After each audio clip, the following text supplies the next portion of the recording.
something to say.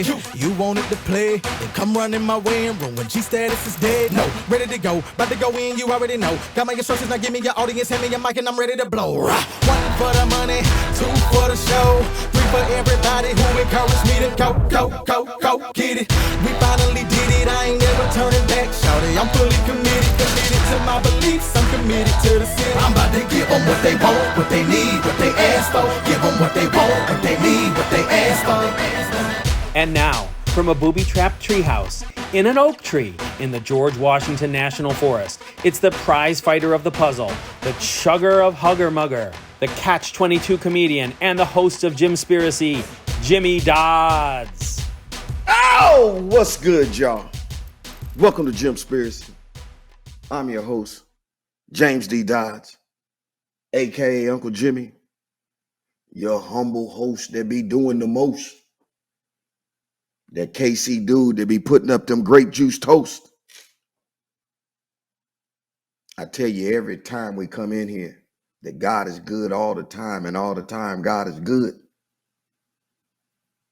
He told you, he said, where two or more are gathered in my name. He told you he was in the house. I'm here. You here. So you know what that means. You know what that means. We're about to be blessed. All right. Amen. Thank y'all for joining me again. Thank y'all. I love you like play cousins. If you enjoyed the show last week, I'm going to tell you right now, it was so nice I had to come back and do it twice. Today, I got part 2 of our discussion on the moon landing. And today I have Randy Walsh. He's the author of the Apollo moon missions. He wrote a book called Hiding a Hoax in Plain Sight. He's also a pilot and a flight instructor. And he's going to give us a very, very, very interesting perspective on why he thinks that the moon landing was fake. Before we get to that, you know the rules. Go over to the Twitter poll. Place your vote. All of y'all swearing up and down Uncle Jimmy crazy. Talking about Uncle Jimmy stuck on stupid, sitting on wait a minute. But take a look at it. 59% of y'all think I'm crazy, but 40% of you says it could happen. Take a look, man. And most of y'all that don't think that the moon landing was fake, you probably wasn't alive when it happened. So what the hell do you really know? And by the way, some people are saying that after that Bart interview, some are saying, I can believe it. Some of y'all done changed your votes after hearing Bart. But listen, before I get to our guest this week, Mr. Walsh, I need to pay some bills. I need to do something. I need to hit you with some I told you so. DJ, hit that open.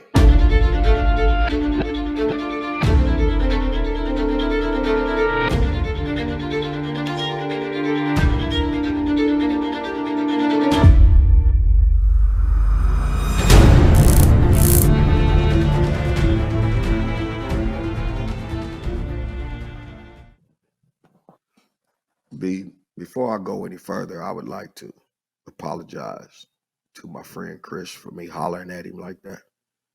I'm hollering at him. I mess around and be in HR. I'm hollering at Chris like I think he black. I'm sorry, man. A couple of weeks ago, remember my guest, John Carmen, talked about pedophilia. Remember he said that pedophilia was running rampant in Hollywood. I don't know how well you know this. I mean, how many of y'all have heard that Tiffany Haddish and Aries Spears have gone viral? Tiffany Haddish and Aries Spears accused of child sexual abuse in a lawsuit. Their reps call it a shakedown. Well, there's also other headlines that says that Tiffany Haddish and Aries Spears have been accused of being Hollywood groomers because of a skit that they did, a little joke, a little funny that they did involving a little child. One of the first lines out of Tiffany's mouth was, she tells her son, "You do whatever Uncle, whatever the hell he is, tells you to do."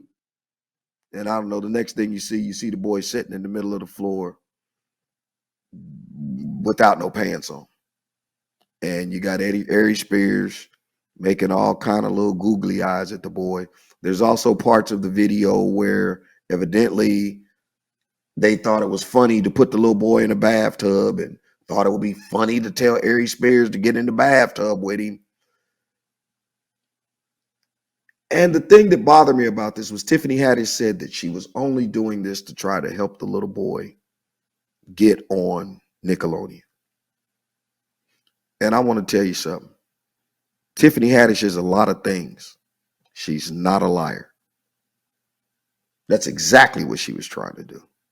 And you know what, guys? I never understood what the phrase groomer meant.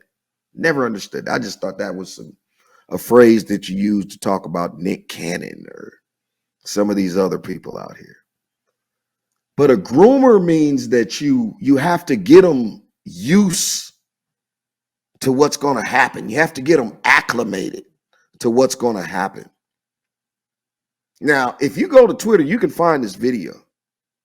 But I find the video offensive because you actually show the little boy's face. You cover up the little boy's private parts in his underwear, but you show his face. Well, by you showing his face and by this video having 2 million views, y'all kind of proving the point that you want to prove. And here's the catch about this video. And I want to try to make this really quick because we're saying that this is Tiffany Haddish and Aries Spears. But what you all don't know is just recently, Aries Spears got into a little verbal altercation with the singer, rap star Lizzo.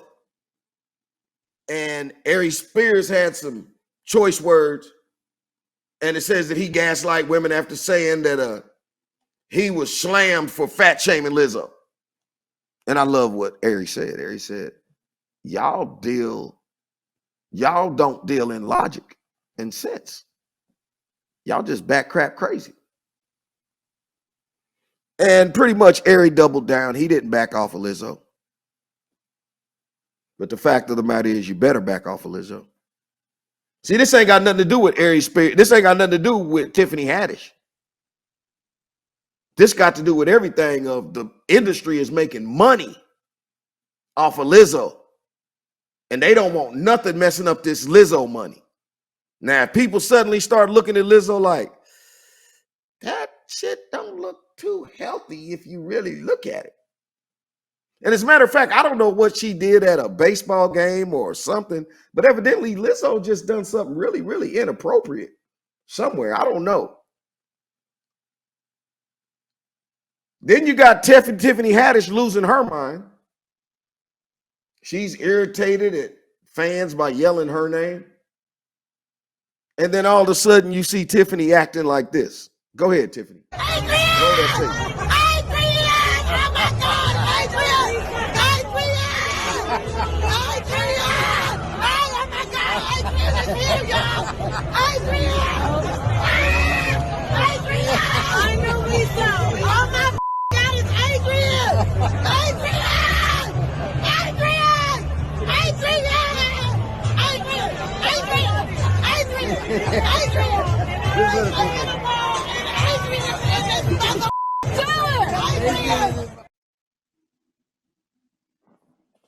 Tiffany Haddish done lost her damn mind.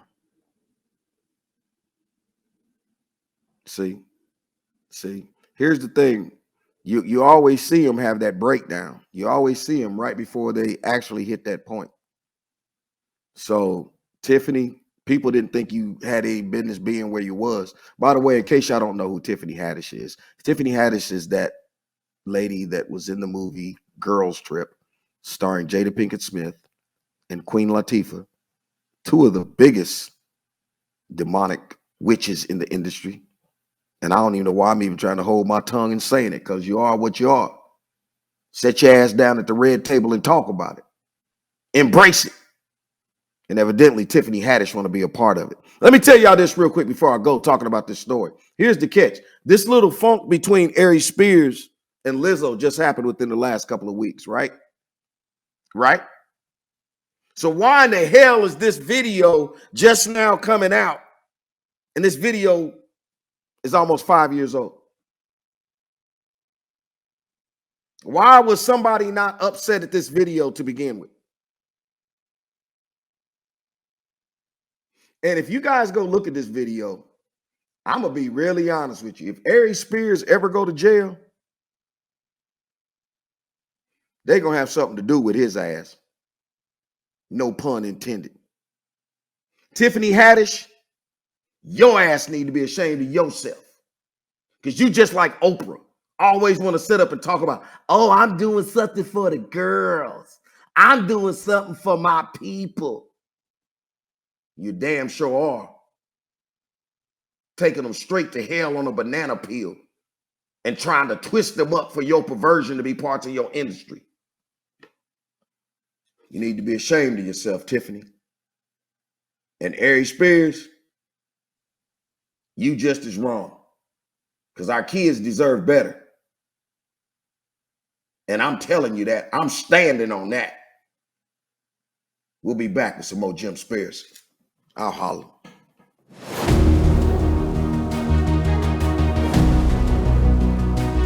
The 1969 moon landing. It's considered one of the greatest triumphs in the history of humanity.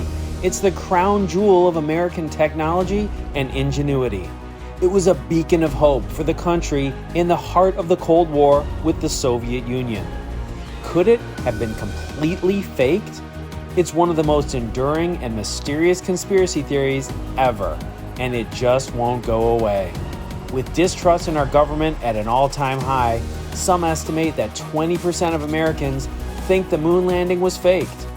The percentage is far higher in England and Russia. Could the US have staged this elaborate hoax just to score points in the Cold War with Russia? How would they have done it? Most theorize that they used Hollywood special effects to trick the world, some pointing the finger at director Stanley Kubrick. The theory is that the technology is not available to travel that far. The massive distance and the radiation belt are just two of the obstacles.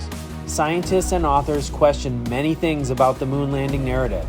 Why are shadows coming from different directions as they would with studio lights? Why have astronauts given conflicting stories? How did they survive 250-degree temperatures? Why have we never returned to the moon? Why has NASA evidence been destroyed? The questions are endless. Tonight, JimSpiracy will ask a few more. This time to a pilot, flight instructor, and author who says the science just doesn't add up. Hey, welcome back to JimSpiracy. I have to tell you, last week's show went so well. The phrase is, it was so nice we had to come back and do it twice. That's if I was trying to crack a joke about it. I think that this story about the moon landing and was this moon landing real, was it fake or whatever, I think it was a serious enough discussion that I wanted to do it again. And I can tell from some of you guys' responses, you wanted to do it again. So guess what? We're back for part 2 of our discussion on the moon landing. And I also have another guest. My guest today is Mr. Randy Walsh. He's the author of the Apollo moon missions, Hiding a Hoax in Plain Sight. Now, here's what I love about Randy. This was his selling point with me. Randy's a pilot. He's a flight instructor. So he can give us a whole different aspect and tell us why he thinks that was fake. Randy, thank you for joining us on JimSpiracy. How are you, sir? I'm good, Jim. I'm good, very good, and very happy to be here. Be watching some of your work. Was looking forward to this, and here we are. Hey, listen, let me get straight into this. Randy, the Apollo moon missions, hiding a hoax in plain sight. How did they hide a hoax in plain sight? Well, in my view anyway, it's been right there in front of our faces. And I have found just through experience and through research, you want to hide something, hide it right in front of people's eyes. And there has been many examples in history where we've seen this type of thing, and the answer has always been right in front of us, and we either refuse to see it or we're too indoctrinated for whatever number of reasons. People just don't see it. And for me, I was a victim of that too when it came to the Apollo moon missions. I mean, I remember watching Apollo 11, the first launch to the moon, blast off live on a small little black and white TV in school. I mean, I was young enough to have experienced, old enough at that time to have experienced that live event. And I grew up believing in this. And it wasn't until about maybe 20 years ago when something clicked and something just didn't sit right with me. And then from that point on, everything changed. But yeah, I mean, I was seeing this as an actual historical event. I grew up believing in it. It was inspiring. In part is why I became a pilot. And then to realize that it never happened, it was in front of my eyes all the time, and I never saw it until about 20 years ago. Okay. Tell me something that really just, because first of all, there's so many people that, how much flack do you get for even bringing up, how dare you say that our country faked a mission? How much flack do you get from that?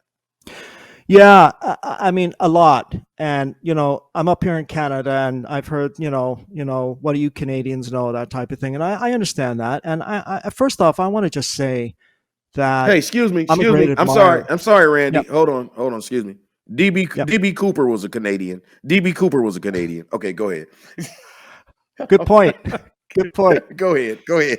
I just want to say that I'm an admirer of American society. I mean, I think if it wasn't for American society and the American Constitution, we wouldn't have had a lot of the freedoms that we have around the world. If America falls, everybody falls.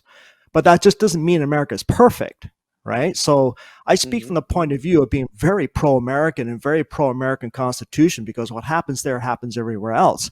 So for me to come out and say that their greatest scientific achievement of the 20th century was a hoax, yeah, I know it's upsetting to some people, but I'm convinced now that it is beyond a doubt is a fact.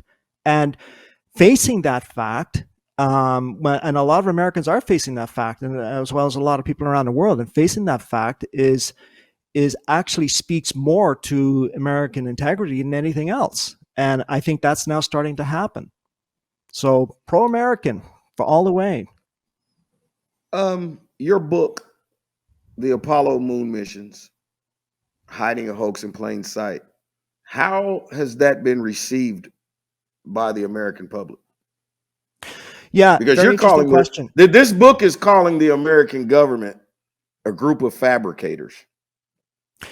Yeah, and I try to be careful about, first of all, to the first part of your question is, most of the attention and the sales are coming from America, coming from the United States. Most of the reviews that I have received, a lot of them, some negative, but most of them are positive, are coming from Americans. I mean, I can track that. And the second one is the UK, second country, and then Canada and Australia.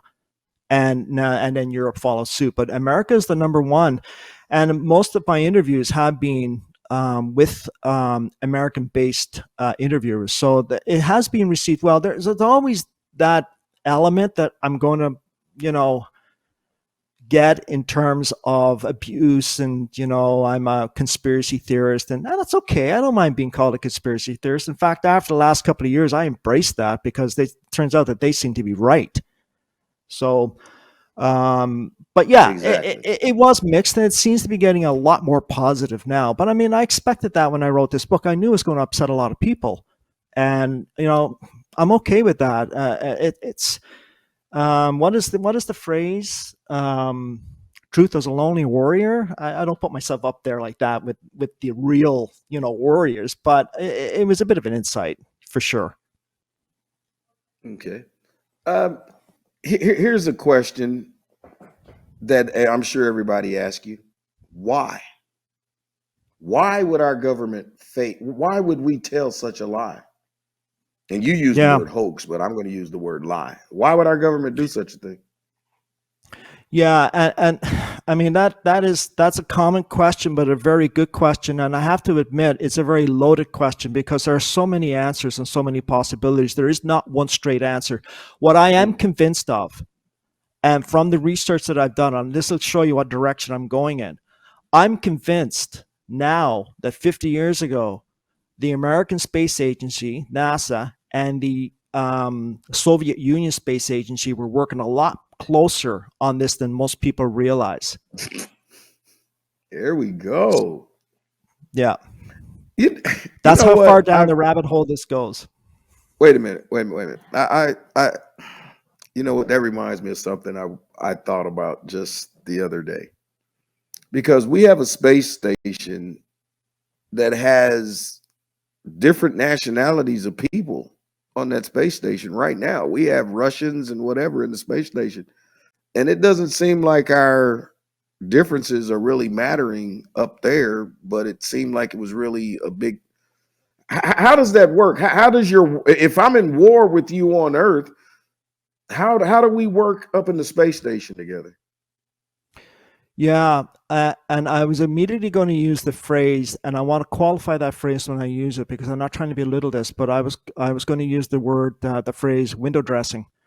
A lot of what goes on down here is for public consumption, and it's important to realize that America and Russia never so much as fired a single bullet at each other during the so-called Cold War period. There was proxy wars. And they fought their wars through proxy wars like Vietnam, North Korea, Vietnam, you name it. But it's interesting that even in the Eastern Bloc between East and West Germany, there was never a shot fired. There was tension, yes, and there was the Cuban Missile Crisis, yes, but there was never a shot fired. And I really do believe that that was window dressing to control the public. Now, we have the perception that we are free, and we are a lot freer than a communist state. I would never want to live in a communist state. It's brutal. But the American government and all other governments and the communist government at that time in Russia had one thing in common. And that was controlling their people through whatever means they can do it. And that was one aspect of it. So it's interesting. Keep people living in fear of a thermonuclear war, and it really was effective. It scared me for decades. I mean, it really did. Definitely. Yeah. So it's very effective in controlling people. That's one aspect. There's many others. Let's just get directly into the fact of why I think that. I mean, you're a pilot. You're an aviation pilot and flight instructor. First of all, for people that don't know, an average plane flies how high in the air? The average commercial airliner flies how high in the air? How many 100 feet does an airliner go? Okay, so I just want to clarify first that I'm what is called a general aviation pilot. I'm not an airline pilot. So what I do is I train people to move on to the airlines. So I'm a general aviation pilot. So, but in answer to your question is usually the altitude that an airliner will fly is about between 30 and 33,000 feet. So that's about 5 miles above ground, above sea level, rather. And how high is the space station? How many miles? 200 miles on average. So we fly at 35. Yeah. The space station is 200. Yeah. Right? How high is the moon? Yeah. Well, there you go. The moon is about, on average, about 250,000 miles. So how much more further than this? Mm-hmm. So you have a 200-mile orbit, let's call low Earth orbit, and all our manned missions go to 200 miles, no further. We can't go any further than that. Any further than that, you're getting into some dangerous radiation. But in order to get to the moon, 250,000 miles away, you have to travel through that dangerous radiation called the Van Allen belts. There's two of them that surround the Earth. Why does man want to act like? Why does he? Why do you want to keep acting like you can get through this radiation belt? Two questions before you answer that. Before you answer this, Yep. why is it the young people don't know about the Van Nuys radiation belt? Why is it that these smart kids all over the world now? Why is it that you've never been taught this? I graduated 8th from the bottom of my class, and I remember pretty much being told you can't get through the Van Nuys radiation belt. That's pretty much what I've been told. Why is it so important to man? Why do you have to lie and say that you made it through the radiation belt? Why do you have to lie? Well, first of all, I mean, there's a couple of parts to your question there, and the first one is, I say to people, and it's not an easy answer, but just sort of go with me a bit. And I'll get to the radiation belts. How many people learn about the Apollo moon missions and have studied the Apollo moon missions in grade school, high school, and college or university? Okay. None. It's not a curriculum. You think it would be. It's not a curriculum that's you have astronomical courses, you have science and all that, but you never have anything specific to the Apollo missions. And they never talk about specifically about the Van Allen belts, the radiation belts that surround the Earth. And when you tell people that there is an intense radiation belt that surrounds the Earth and that you have to travel through that radiation belt to get to the moon, people then start thinking. They never knew that. And then they start thinking about the amount of protection that you would need on a space, so on and so forth, and what is the intensity of that radiation. And it's interesting to note that back in 1958, when they discovered this intense radiation belt, two of them actually, around the Earth, his name was Dr. Van Allen, and they named the belts after him. And he said that the reaction from them was, wow, there is intense radiation up there. And the consensus at the time is that there was no way that they could send a manned mission through those belts to the moon unless they went through the North and South Pole. But that didn't happen. Officially speaking, the Apollo moon missions, because they launched from near the equator, had launched from the equator and had started their orbit from the equator out, their trajectory from the equator out, right in the middle of the Van Allen belts. Now they find a way around that. They say that they went through the outer regions of the outer belt where there was less radiation. It was only 15 or 20 minutes. But they have changed the narrative on that so many times in the last several decades. And furthermore, and I documented this in my book, is that I haven't been able to find a scientist within NASA or outside of NASA that actually agrees on the intensity of the radiation belts that surround the Earth, as well as the duration of the astronauts' supposed travel through those belts. So if you have no consensus on the actual intensity of the radiation, that's quite a gamble when you're talking about the lives of people and sending them through the Van Allen belts with little with about as much protection as aluminum paneling and some honeycomb paneling. What was the space shuttle made of? Yeah, aluminum. So 1/8 aluminum and about wait. So the space shuttle was made out of a soda pop can. Basically, yeah. Basically, you can actually put it that way. Now, you get a lot of people come back and say, no, it's a lot more complex than that. But the space shuttle, not the space shuttle, the lunar module that landed on the lunar surface, and you can look this up. Anybody out there can look it up. It's documented in my book. The actual compartment where the two astronauts were standing as they descended to the lunar surface, the walls covering the surrounded the compartment where the astronauts were standing, was equivalent to 3 sheets of kitchen foil. You could easily put your foot through that, and it would be over. That's fact. But this material made it through the Van Nuys radiation belt. Yeah, and you have to remember too that according to the official narrative, and we always talk within the framework of the official narrative, that the lunar module was carried through the Van Allen belts in the rocket. It didn't fly through it itself. It was carried. And it wasn't until they got through the Van Allen belts, then they had undocked, and then the command module would come around and dock with the lunar module and pull it out, and then that's how they supposedly got to the moon. Randy, can I ask you a question? How much of that even makes any sense? I mean, it's easy to say that, but some of that just doesn't even make any sense now. How in the hell did Doom Buggy get up there? Yeah, well, you're getting into a lot of good stuff here, and these are not easy answers.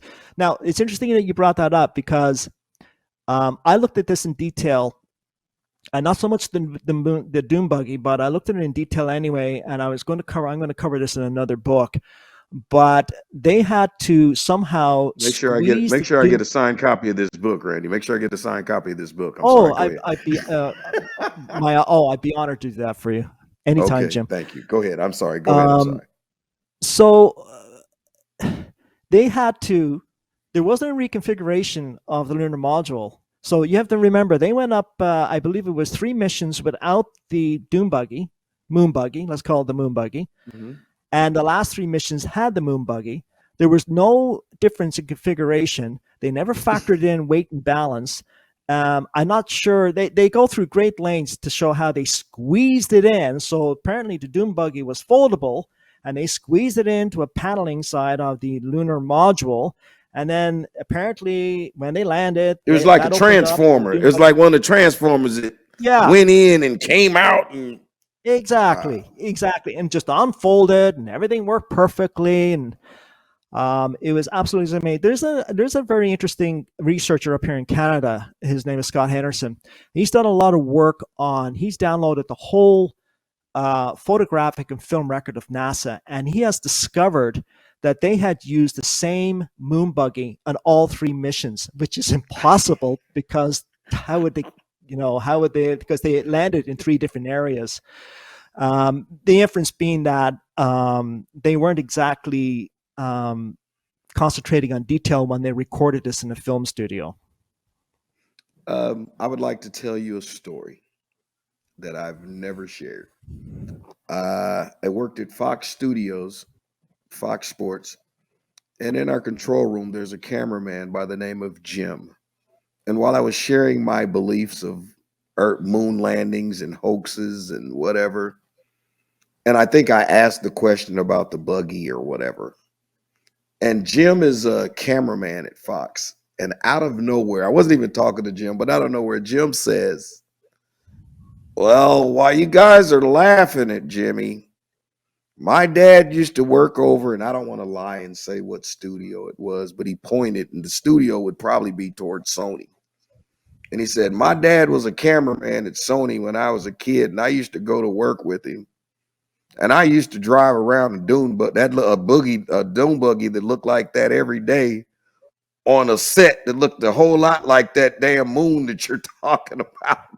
And he said, "I never thought about it. Honest to God," this guy said, "I never thought about it. I just heard Jimmy say it."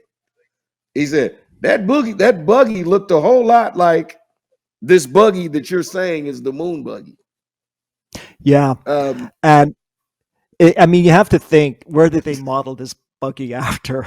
I mean, it was, and actually, if you look at some of the videos, I know there's another researcher, his name is Marcus Allen. He also had looked at this. He's got a very good photographic background, and he sees a lot of this. I don't get into the photos and the film much because I'm just not expert enough to really look at that. So I leave that up to others to do that. But they have all noticed, the 2 that I have mentioned so far, that it has all the characteristics of a dune buggy on a sand beach, and then the video is manipulated. And another thing that I want to just bring up when it comes to the video, I know enough to know that people will tell you that, well, they could not have duplicated the 1/6 gravity on film as you're saying that they did. Well, we don't know that because that film, when you look at it, is either slowed down or sped up in some areas. It's manipulated.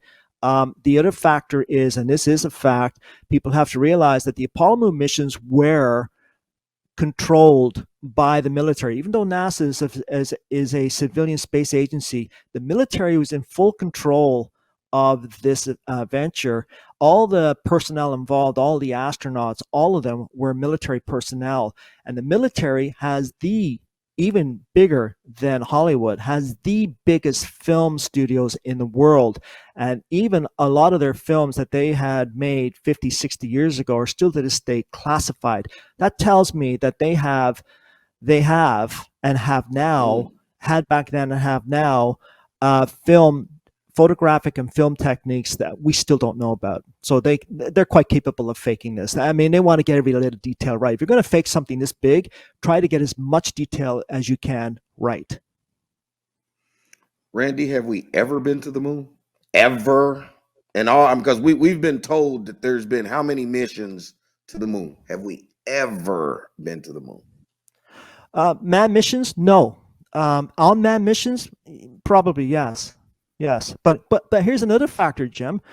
When you look at the rate and success mission, the success in terms of the missions, rather, in terms of success in the last 50, 60 years for just unmanned missions, it's almost a 50% failure rate. You compare that to manned missions, and you have an almost 95% success rate. And then you factor in the complexity and technology between unmanned missions versus manned missions. Manned missions would be far more complex because you have to keep people alive. You have to keep the astronauts alive.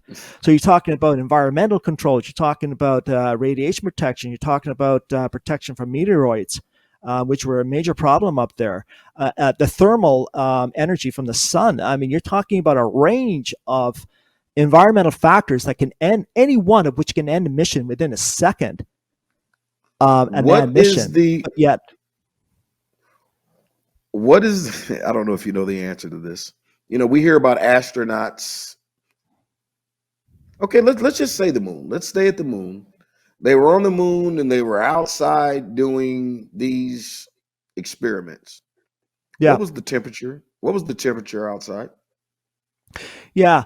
And again, that's a little more complicated. It's not an easy answer, but it depends. Now, if you're on, just talking about the lunar surface, you can, if you're in the sunlight, direct sunlight, temperatures can range up to about 250 degrees Fahrenheit. If you're in the shaded part, it can go as low as minus 250 degrees Fahrenheit.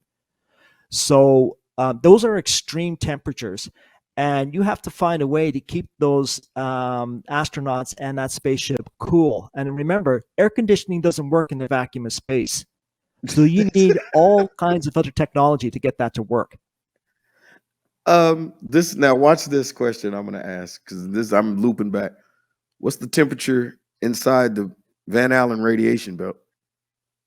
Or does it change? You know what? Do you understand what I'm getting to? I think that radiation belt's hotter than the moon. Yeah, absolutely. And I want to give you an example. So there was an astronaut, and I believe he was on Apollo 12, and his name is Alan Bean. And for those researchers out there, you know this, but for a lot of people who are watching this, probably don't know this. He was asked a question by Bart Sibrel, and the question was, did you feel any effects when you went through the radiation Van Allen belts and when you went through the moon? And he said, well, we never went out that far. And so Bart Sibrel kept his cool, and he said, well, you have had to have gone that far because you would have had to go through the Van Allen belts to get to the moon. Alan Bean, realizing that he made a blunder, said, well, oh yeah, we did go out that far, and obviously we had no effects because we came back safely. Not a very scientific answer from Alan Bean, an astronaut who supposedly landed on the moon. You flew a aluminum can through space.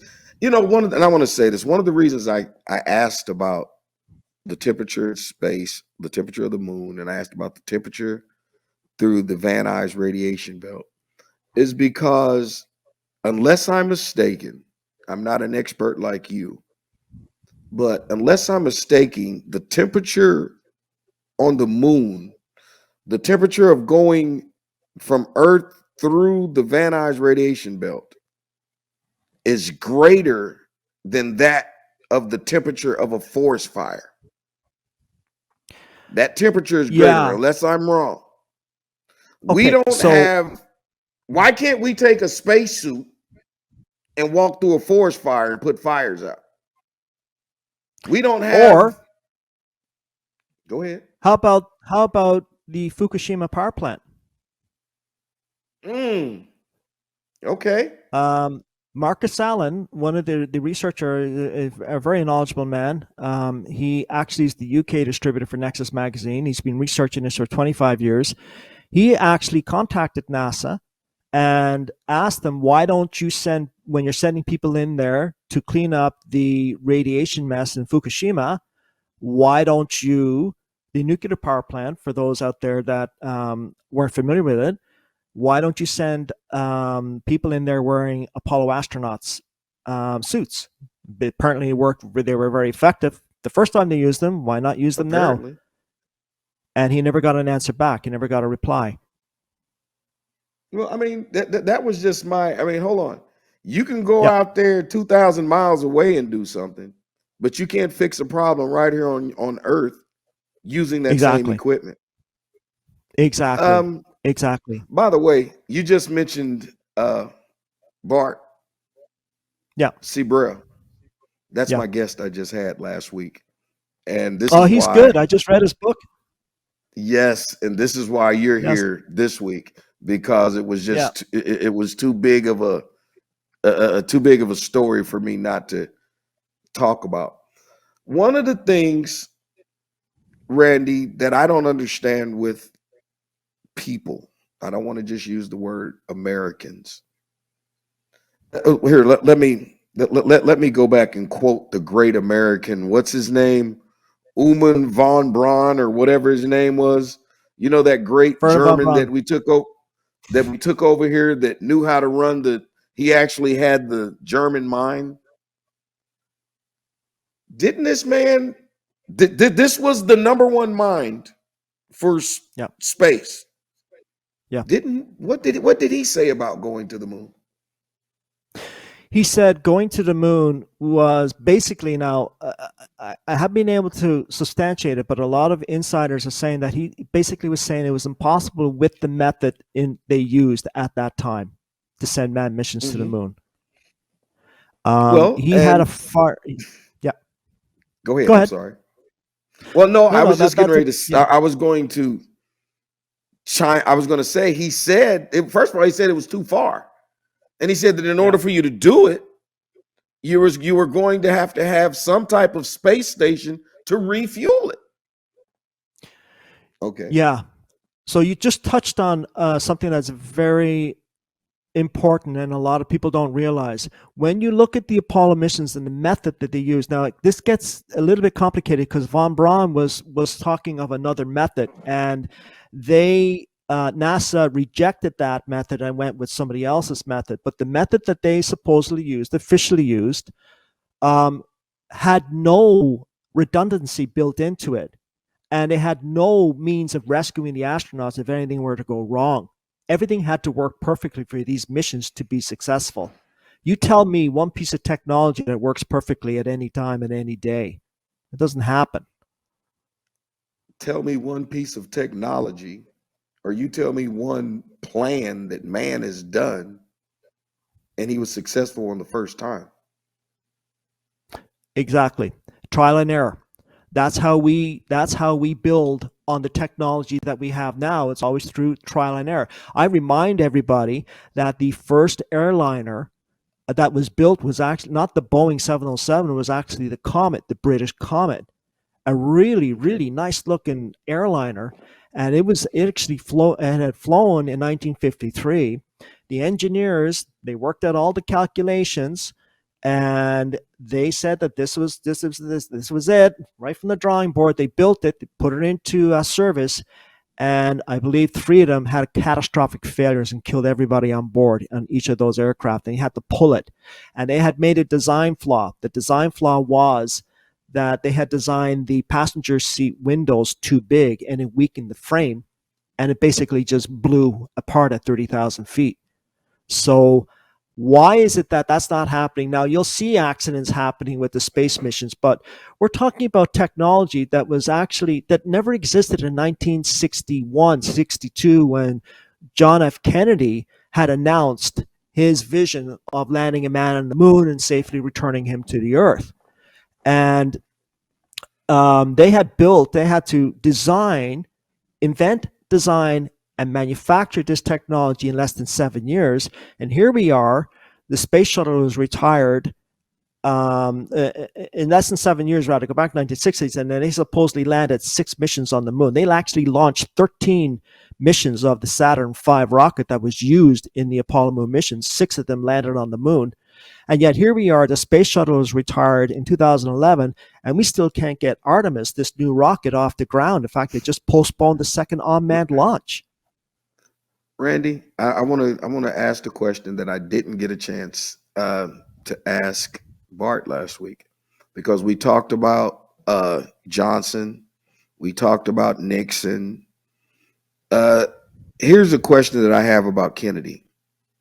Did Kennedy know that it was impossible to make it to the moon? Did he know when he gave that speech? Did he know he was lying? Yeah. At the time, I think he was pressured into that by Lyndon Johnson. Lyndon Johnson had a lot of financial connections to Texas, of course, that's where he was from, and he was pushing for a space agency in Texas. I think it had a lot more to do with money. Now, whether JFK directly knew or not, JFK was not a stupid man. He must have known, but I'm wondering if he was misled some way on this, because I think there's a connection between JFK's assassination and the Apollo moon missions, because JFK was giving hints that maybe all is not well with their manned space program, and was actually openly talking about working with the Soviets at that time, which was unheard of. I mean, that was blasphemy. You didn't talk like that, and he did. So he must have, I think he was putting out signals that this is not going to happen, and he was looking for détente with the Soviets in many aspects, including their space man program. So I'll give JFK the benefit of the doubt. I think maybe he was misled on this. One of the things when we talk about JF, I mean, it sounds to me like that was possibly one of the things that, I mean, back in those days, man, you couldn't be friends with a Rushkie. You couldn't talk about a Rushkie like they were human. Was it that? Let me go back. Let me ask another question, because you have Russia, you have China, you have everybody playing this space race game. Is anybody getting close to making it to the moon? Anybody? Okay. So that again is a 2-part question. I'll answer in the first part. No, I don't think so. First of all, it was the previous president, Donald J. Trump, who challenged NASA, basically saying, you went there 50 years ago, do it again by 2024. And already we're, a year and a half away, and they don't have any of this technology ready yet. Now, that's technology that we know of. I'm not talking about classified technology. That may be a different story, but we're not privy to that technology. So let's just go with the official narrative. And one answer is no. Are not capable of landing a manned mission on the lunar surface with present technology that we know of. And I think Trump was calling their bluff. I could be wrong, but we'll see. But right now, Artemis, their replacement, and this is another thing that people don't realize, we had a Saturn V rocket, and my first book is really based on this. I delve into this Saturn V rocket and the all-powerful F1 engines. All that technology has been destroyed. That technology doesn't exist anymore. You still have a few. I mean, you've got this that seems astronaut. to be something real good. NASA seems to be real big. Evidently, Hillary Clinton likes to destroy emails, and apparently NASA likes to destroy material from moon missions. I mean, Absolutely. You destroyed everything. Yes. All of this work you did to achieve this mission to Mars, and you destroyed it. I got to ask you a couple of questions really quick before you go, Randy. I appreciate you being here, but I'm going to throw some. You told me I could ask you some questions, so I'm going to throw a couple of them at you. Okay. Yeah, because you said this, and this is what brought it to me. You said that the United States and Russia back in the day may have been working together, and we didn't know this, right? Let me ask you a question. Why in the hell was Russia and the United States shooting nuclear missiles up into the sky? Yeah. So that's okay. So now you're getting into some very interesting territory here. Who has money to be wasting on a good nuclear bomb? What Exactly. the What hell are were they you trying to doing? accomplish by Yeah. shooting a missile?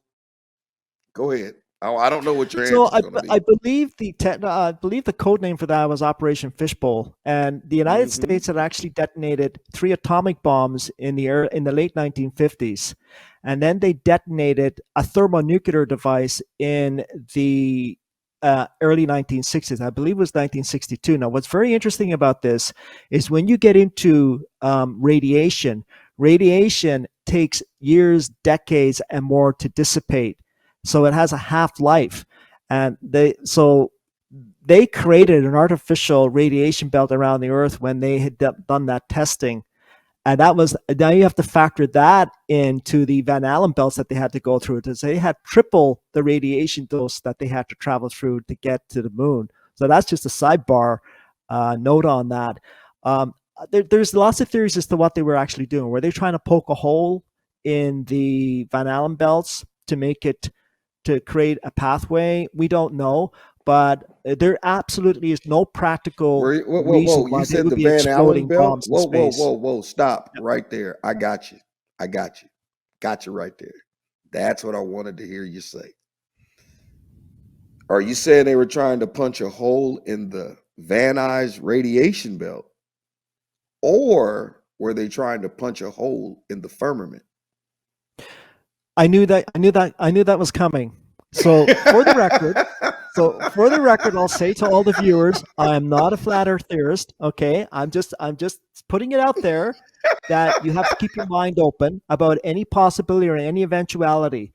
Because what were they doing? Give me one good reason why they were exploding thermonuclear bombs in space 300 miles up. There's no practical reason why they would do that. Why were they doing it? That is still classified, as far as I'm Whoever concerned. made up who made up the term the glass ceiling? Yeah, I'm not sure about that, but you're pulling me into an area here, Jim. I'll Matter of get fact, emails, nasty emails over this one. Hillary spoke of the glass ceiling. I mean, Yeah, well, after a Hillary while, is man. Go ahead. I'm sorry. no. I just want to say that Hillary Clinton is an example of they put out codes, they put out they use it they use this language in disguise. So they'll say it, but they really mean something else. So, but they'll say it for public consumption, but it really means something else. So I've learned not to take her or Barack Obama or any of them, to be quite honest with you, seriously. I just don't anymore. I used to, I don't. Now, I don't. And people would be wise not to. Doesn't matter who they are. Politicians, don't take them seriously. I don't. Okay, here we go. If the Apollo moon missions were a hoax, what about Buzz Aldrin talking about him making contact with aliens while he was on the moon? Yeah. So, again, boy, you're really good questions here, Tony. Or sorry, Jimmy. You Same one. know, Buzz Aldrin. First of all, I think there may be something to aliens. There's a lot of information coming out now. Too many people have witnessed UFOs. I have my own personal UFO experience as well. So I'm not going to sit here and say that it's all a hoax. I don't know. There's something more going on there. But they also can use UFOs to qualify or to substantiate their own missions, which is what Buzz Aldrin and I believe Neil Armstrong did the same thing. They say, well, we saw a UFO when we were up there, and they're just using that to try to validate the missions. So I don't take them seriously when they say it. I take average people a lot more seriously on this because they've witnessed it themselves. So I think that Buzz Aldrin, the thing with Buzz Aldrin is he's had a lot of problems. I don't make fun of people that have had problems with, depression and alcohol. It's a very serious thing that goes on with a lot of people. But Buzz Aldrin, I think as he gets older, I think his programming is breaking down and he's letting things out and he's saying things that are not in the script and he's revealing some things lately. So, I go easy on him, but Randy. Yep. Who programmed him? Who programmed him? Well, Jim, if I have all the answers, that'd be my next book. I mean, wait a minute. You just said it. And see, this is people don't listen. You said his program's breaking down. You just and he's been and due to the fact that the program's breaking, he's been to spout out crazy things. I want to ask this, and you might not know the answer to this because I'm getting ready to really go here now. Since we're talking about Buzz Aldrin. By the way, why wouldn't none of these guys put their hand on the Bible? If you went to the moon, you went to the moon. What's the big problem with putting your hand on the Bible? That's all that's all Bart asked him to do is put their hand on the Bible. Yeah. And I've given that a lot of thought, and that was a good scene that out of Bart Sibrel's documentary. It was a very revealing scene where I think a couple did, but most of them refused to put their hand on the Bible and swear. And I'm wondering if there's a legal ramifications from that, because in a court of law you have to swear on the Bible to tell the truth, the whole truth, and to put the truth. So I'm wondering if there was something legal going on here where they refused. Larky. Yeah. Bull-larky. And I don't know this to be true. You can't put your hands on that Bible because more importantly than the law and more importantly to God, you can't put your hands on that Bible because of your Masonic beliefs. Oh, of course. And I mean, they were living a lie. Yeah. I mean, for people who really want to get into this, look at the first. And that's another thing. They were all Freemasons. There's no. I know some people don't like to talk about it, but they were all Freemasons, and there was a lot of Freemasons. You can't be an astronaut without being a Freemason. I'm sorry. You have to be part of the club. You have to be a member of the club. There's no ifs, ands, or buts about it. So when people scoff at that, let them scoff. But you have to be a member of the club. I don't talk about a lot of my book. In fact, I don't even think I think I mentioned it briefly in my second book because I know people get annoyed reading it. But you have to face reality. You have to be a part of the club to participate in this. You have to be connected. It's like anything else, whether it's the space program, politics, celebrity, Hollywood. You have to be a member of the club. You and I don't count. We never get in. They do because they're a member of the club. And they're a member of the club from a very young age. So a lot of people don't seem to understand that. So they cannot lie because if they break that code, they're finished. So they cannot lie. And it's not the Bible so much as what the repercussions if they were to reveal something they're not allowed to reveal. You have it in the music industry as well. It goes very deep. Well, you said you have it in the music industry. See, that goes even Sure. The Beatles are one of them. Don't be fooled by the Beatles. Well, the Beatles are part of it. Okay, go ahead. Tell me about the Beatles. Go ahead, quickly. I'm looking into that now. That's coming out in the book I'm working on with a variety of subjects. But the Beatles were part of the Freemasonic aspect as well, and it goes very, very deep. The Beatles were manufactured. They were used, I believe, by Tavistock and through but their record company was EMI at that time, EMI and Capitol Records in the United States. And they were there to push an agenda. And it was a huge, huge political agenda behind the Beatles, and they were manufactured. And a lot of their music was written for them. That's going to upset a lot of people. But before people get mad at me, I was a Beatles fan too, and I still like some of their music. But I'm also really a realist. Love. I know that they didn't write it. Michelle, my belle. That's another rabbit hole. Since you're speaking of the Beatles, and you're talking about their agenda, how much of their agenda included drugs? And like you said, you're talking about. I mean, there was people don't realize. I as a matter of fact, I said to somebody, we act like we're so great. I mean, we just crawled out of the dark ages. back into the 60s. We were just coming out of the dark ages, man. We didn't even have color TVs then. You and me both, Jimmy. And I think that the Beatles, I think all of this went to further the agenda, and we didn't realize. And the other way that you had to get this, the only way you could make this moon landing hoax work, it wouldn't have worked 10 years before because nobody had TVs to see it. You had to make sure you had enough televisions in order to be able to get people to see this. So it had to go hand in hand. Am I right? Yeah, and nothing much has changed. And there's one other point I want to make about the Beatles. I want to go back a little bit, and this is in my second book. I talk about a connection to Aleister Crowley, who was the well-known, notorious Satanist of the early and mid 20th century in Britain. Aleister Crowley had started his own church, Satanic Church, and he had a huge volume of members, including politicians and celebrities. And who appears on the cover of the Beatles' Sgt. Pepper cover album?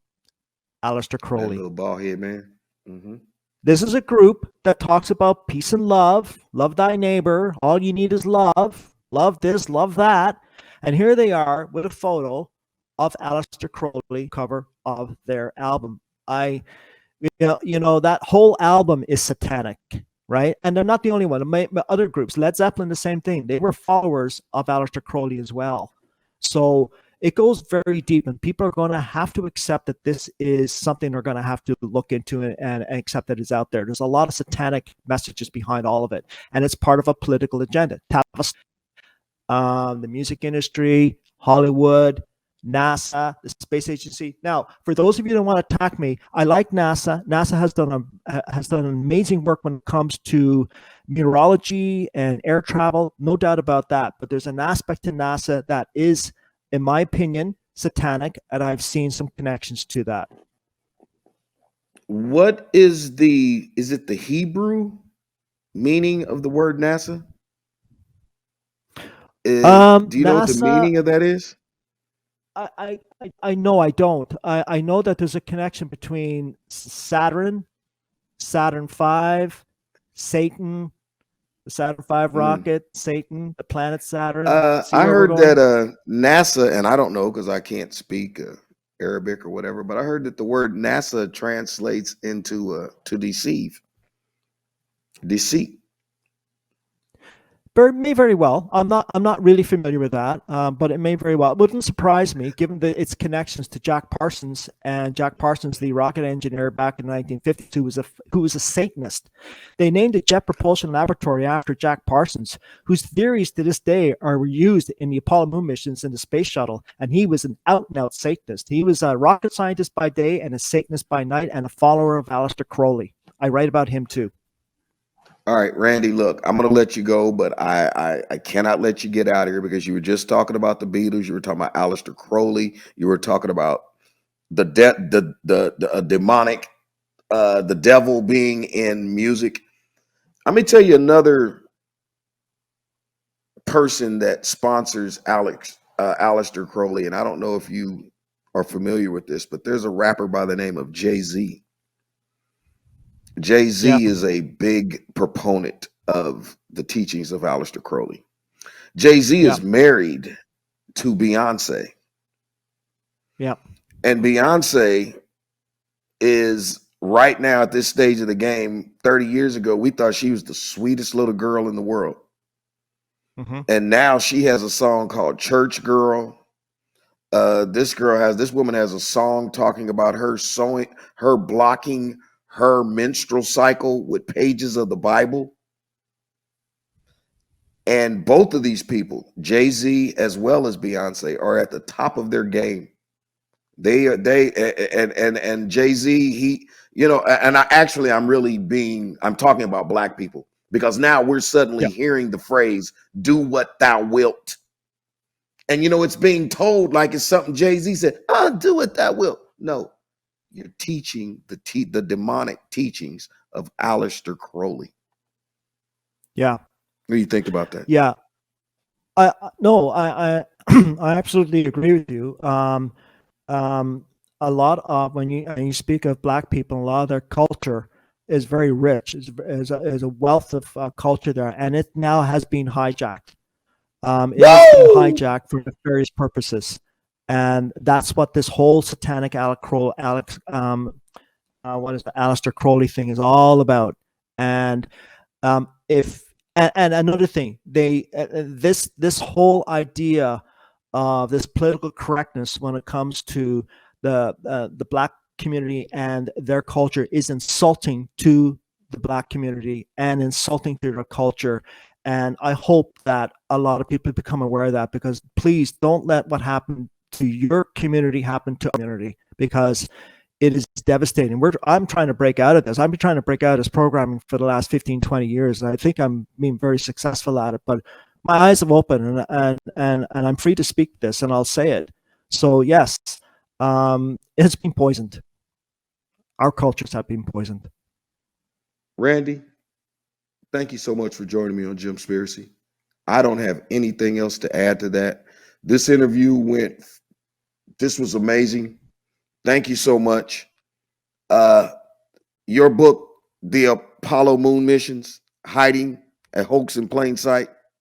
You know, we didn't get a chance to talk about you and whether or not you ever saw a curve into the atmosphere. I never asked you that. Randy, thank you so much for joining us. You got to come back and talk to us again. I need a copy of this book. Thank you so much for joining us on JimSpiracy, and I'm going to see you again next time. It was my pleasure. Thank you, Jim. Thank you, sir.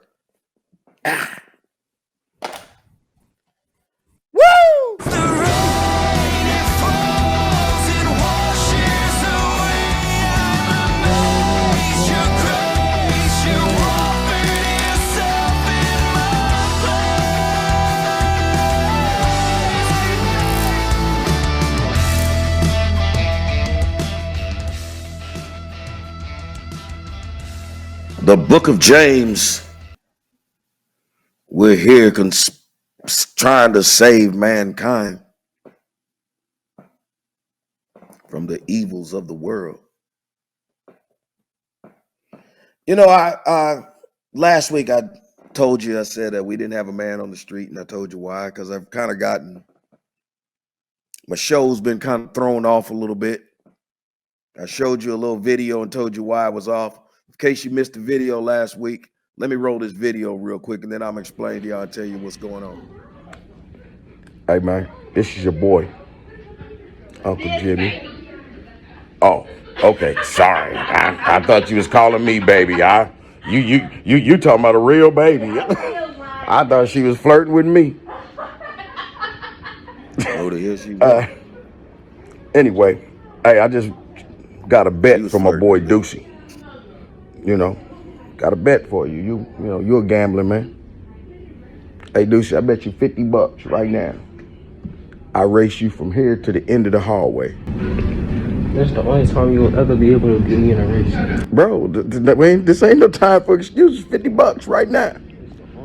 You see him making excuses, right? You see him making excuses. He don't want none of this heat. I got 3 holes in my stomach, bro. Right? He don't want none of this heat, because I'm about to give him this work, y'all. 3 holes in my stomach. Making excuses, bro. You don't want this smoke.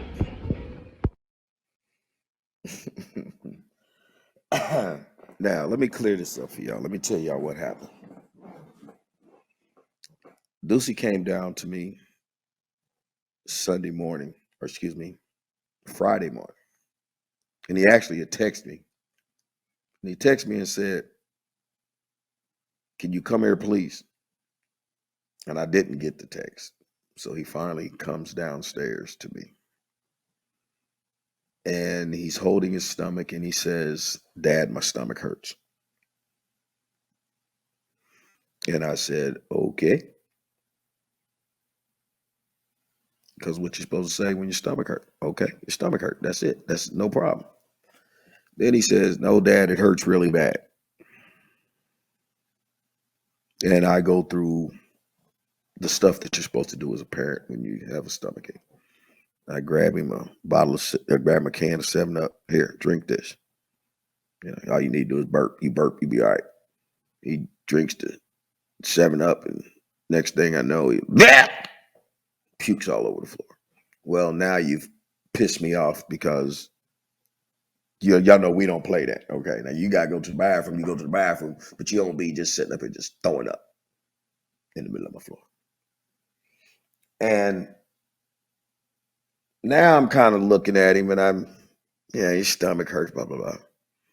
And he's in the bathroom, and I have to go and ask him, and I say to him, because I'm having I'm having a serious conversation with him. I said, son, let me ask you a question. I said, have you been drinking? You know, 16 years old, wouldn't be unheard of to say you've been drinking. He said, no, sir. And I asked him that because I was going to say, the reason I don't drink is because that's what happens to me when I drink. I get sick. He said, no, sir. So then I had to explain to him, listen, Deucey, this is how this works. It's either a case of my stomach hurts, then it turns into a case of, man, my stomach hurts really bad, or it's a case of, if I don't go to the doctor, I might die. He said, Dad, it's pretty bad.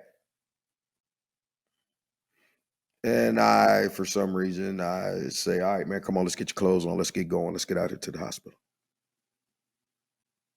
I get him to the hospital, and luckily I have to compliment all of the ladies at the hospital that you just saw and everybody, because they actually got him in quickly. And they got him in and took a look at him and got him under the sonogram, and come to find out his appendix was about to rupture. His appendix was a 9 something, and I guess the breaking point is 10. So they had to rush him in and have immediate surgery.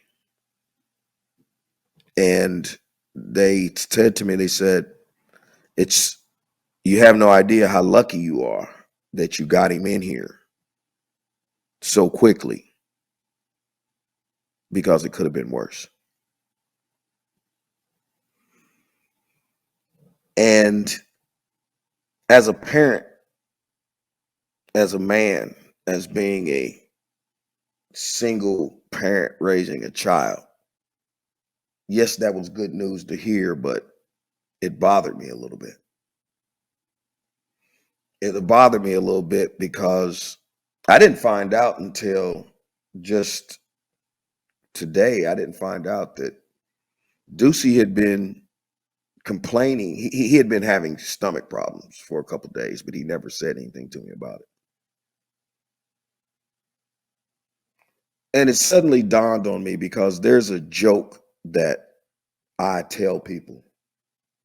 And I jokingly always said that on my tombstone, I wanted to put, see, I told you I was sick.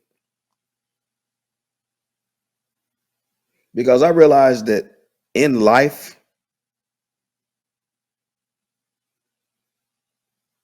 there's a different standard, because I'm talking to my son and I'm literally having to say to him, you know, because there's this, if my stomach hurt, your stomach hurt, so what? Go outside, eat some grass, toughen it up, man up. You don't let no stomach ache stop you from doing nothing. And this is all of that macho bull crap that we're told today that we're supposed to do to our men, especially our young black men.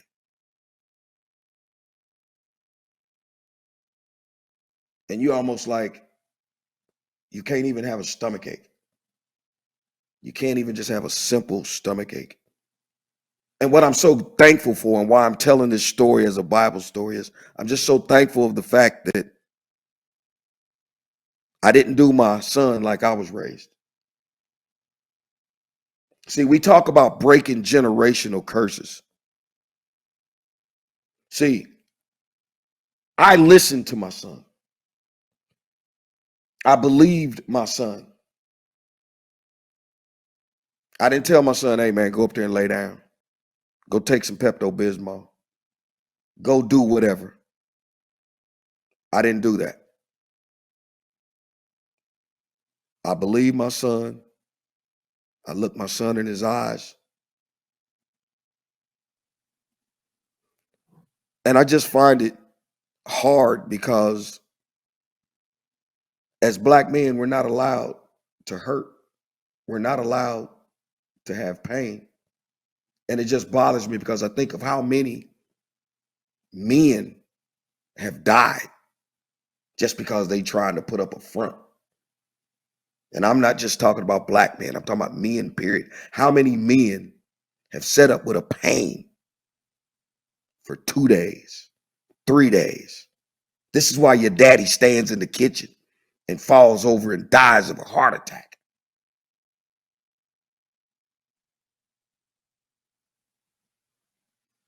Because we have to put up this macho image.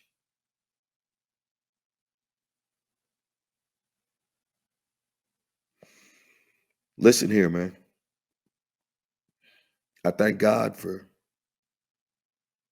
they have a phrase that says, God grant me the serenity to accept the things I cannot change, the courage to change the things I can, and the wisdom to know the difference.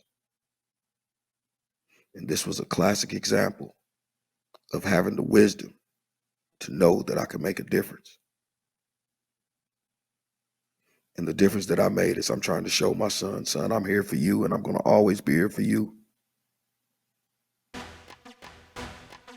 And I'm going to do whatever God tells me to do and I'm going to be there for you. And I think that we need to reach out. We need to do more. We need to reach out to more of our men like that. Not just our young black men. We need to find a way to reach out to our men, to tell our men that it's okay to hurt. It's okay to have pain. It's okay to live to fight another day. I'll see you next week on JimSpiracy. Give them what they want, what they need, what they ask for. Give them what they want, what they need, what they ask for. Yeah, are you not entertained? Ain't this what they tell you hustle for? I'm on my gladiator monologues, Russell Crowe. And honestly, I don't see what the fuss is for. You let your money blow and all we trying to do is sow it. Just so you know, this is Kingdom Biz.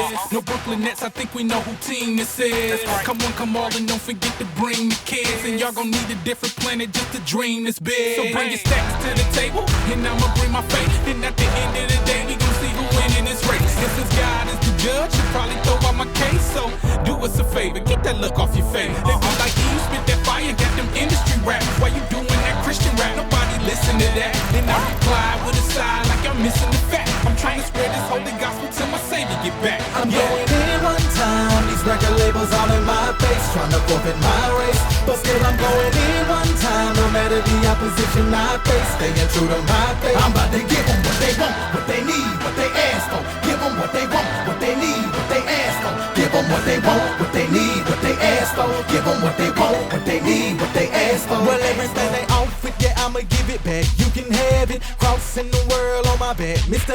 Atlas. I'm trying to get the people what they lacking. That's why I act a donkey on the track. Get a passion, got something to say. You wanted to play, then come running my way and ruin G status is dead. No, ready to go, about to go in, you already know. Got my instructions, now give me your audience, hand me your mic and I'm ready to blow. 1 for the money, 2 for the show, 3 for everybody who encouraged me to go, get it. We finally did it, I ain't never turning back, shawty. I'm fully committed to my beliefs. I'm committed to the city, committed to the streets. I'm committed till they get it. Now people calling my phone check, telling me to not hold back. Bring back that old set. Bet it up, I'm going in one time. These record labels on in my Lizzo is the industry's cash cow right now. No pun intended. Lizzo is the industry cash cow right now. The industry loves to have a fat artist. They love to have a fat black performer, especially if they can be a woman. I'm gonna tell you straight up, America loves a fat black mammy. And America loves Lizzo. It's a whole bunch of white Americans out there love Lizzo so much they would let their babies suck off of Lizzo's teeth.